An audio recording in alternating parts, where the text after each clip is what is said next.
Good evening, everyone. Ah, Today I also come quite raw to you from tonight's meditation and prayer and healing for Susanna and her horses. I think this will be part of my evening ceremony for some time, to take the time before we link up in this part to connect with her and help her to connect into the core and flow of life.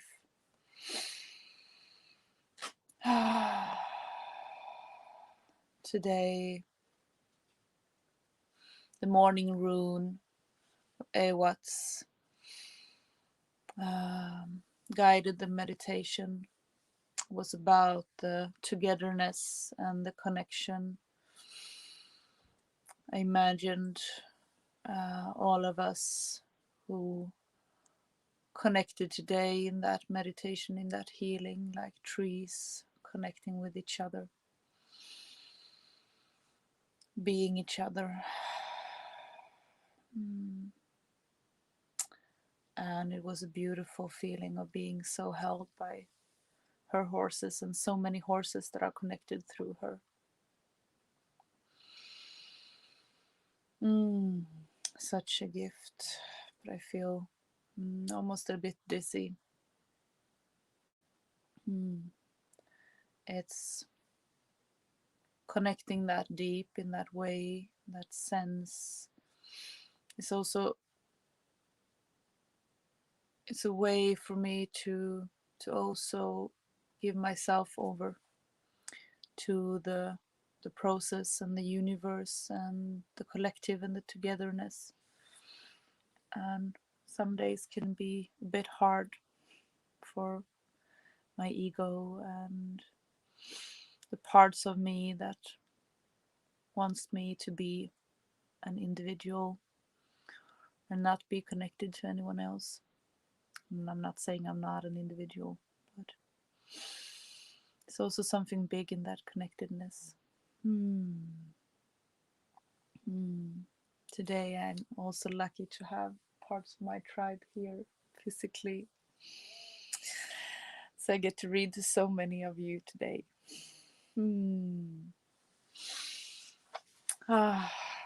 Yesterday we told the story of the thunder beings and the giants. Talked about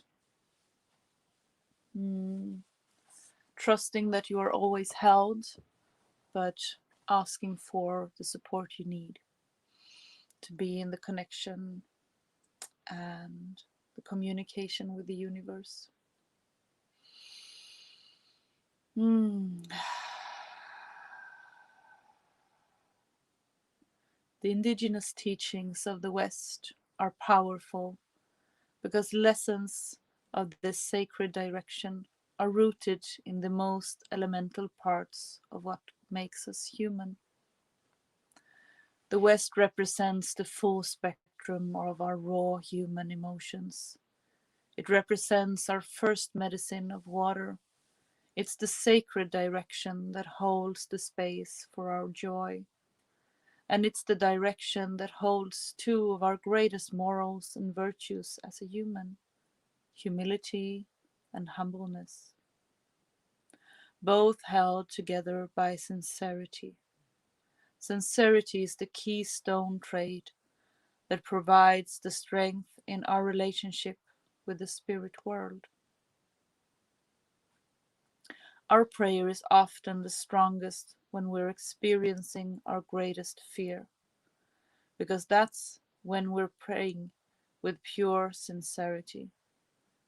In the story of the giants, it wasn't the level of danger that allowed the Lakota to summon the powerful thunder beings, it was the sincerity of their prayers.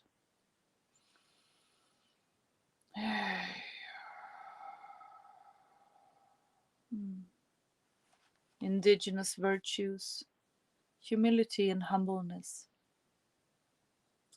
99% of all life on Mother Earth is smaller than a bumblebee.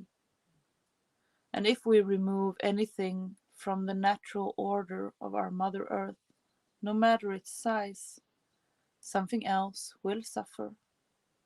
But there is one exception. The one thing we can remove to improve the world is humans. The ecological environments on this planet do not rely on humans in any way to survive and thrive. Our Mother Earth only suffers supporting our human life, and she would be better off without us humans on the planet. Therefore, we need to be deeply grateful that we are so provided for and approach our relationship with our Mother with humility and humbleness for her love and generosity. We can learn about humility and humbleness the easy way or the hard way, but we will learn this lesson one way or another. If our minds are breeding grounds for corruption, and our hearts are filled with greed, and we justify our taking and more taking, then Mother Earth will come and humble us. It would be easier on us if someone a bit gentler, like an elder, a wisdom keeper, or a medicine person, could offer us this lesson. When Spirit is the one to humble us, it can bring us to our knees before it picks us back up. That is, if Spirit even decides to give us another chance at all. The Council of Elders told the fur trapper to only take what he personally needed to make the journey back to his land, but he ignored these instructions. Instead, he made the journey back home with a lesson in humbleness and humility. Humility.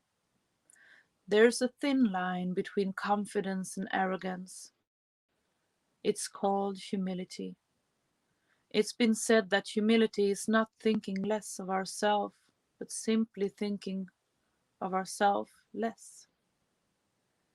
The ancestors tell us that the way to develop our inner humility is to practice being outwardly humble. A lot of people think it's dangerous to be humble because in the modern world, if we're not outstanding in some way, then there's always someone faster, brighter, and more eager to take our job or steal our intimate relationships away from us. Most of us can't afford to be without a job, so we manufacture ways to make our employer think that we're somehow indispensable. The same could be said for our behavior in our intimate relationships and in our social circles, with qualities that we pretend to embody or perceived shortcomings that we hide from the world. There will come a time when the Creator will call us home. This is a fate that we'll all ultimately experience. It doesn't matter where we live, what we drive, how much money we have, or how many followers we have on social media. What does matter is that we examine why we feel these things are important and why we feel the need to impress people. These two questions will help us get to the heart of our issues by contemplating our humility. Humility is one of the most difficult qualities to sense in people because by its very nature it is concealed. But we can get a sense of humility when we run across a genuine leader. For example, the modern day typical leader makes us feel like they are important when we meet them. But when we meet a great leader, they make us feel like we are important. Great leaders don't try to impress or convince anyone of how important they are. They're just common people who are engaging life from an inner sense of humility, and that humility shines through in how they show up in the world. Humility is essentially getting out of our head and not allowing our thinking to always begin with, what's in it for me? It allows us to elevate our senses above the white noise of society and see beyond just what's in front of our face. Humility opens our hearts and minds so that we are able to receive wisdom and information from the universe rather than just accepting the pseudo wisdom and contrived information that scrolls past us on a daily basis. Humility is powerful enough to disarm an ego that's out of harmony with nature. There are many ways to develop humility, but it starts by thinking about other people. We all think about other people all the time, but we think about them from our own standpoint, our own emotions. Instead, we need to learn how to feel and seek to understand what other people experience in their lives. This helps us to learn and explore our own feelings about patriarchy, institutional racism, or corporatism, all of which greatly harm sentient beings on this planet in one form or another. Humility is what allows us to do something or say something and genuinely mean it because we deeply understand and care for that thing. Humility is the cornerstone of integrity, sincerity, and humbleness. Humbleness. Humbleness is closely linked with humility, as one cannot be humble without humility. The difference is that humility is an internal state, while humbleness represents the actions we take in the world. No amount of acting will make us humble. We can only genuinely be humble. That's why humility is important. Without humility, being humble is only something we're pretending to be, and the only person we're actually fooling is ourselves. Engaging in life from a center of humble intentions is a behavior that will not only that will help not only us but also pretty much everything and everyone on the planet that comes in contact with you. Learning humbleness is a practice that's ingrained in the Indigenous way of life. This is embodied by the Lakota Sweat Lodge, where the top of the entrance is little more than a couple of feet above the ground. This is intentional, so that we may humble ourselves by crawling into the womb of Mother Earth. On our hands and knees, we enter and exit the sacred Sweat Lodge in much the same manner as that in which we enter into this life, not walking upright like an adult, and with our adult outlook of thinking we know everything, but crawling like an infant, truly vulnerable and spiritually open to the lessons of the universe.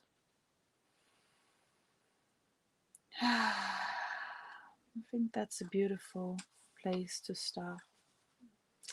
Tomorrow we'll step into spiritual practice about emotions. Such a gift to be here with all of you today.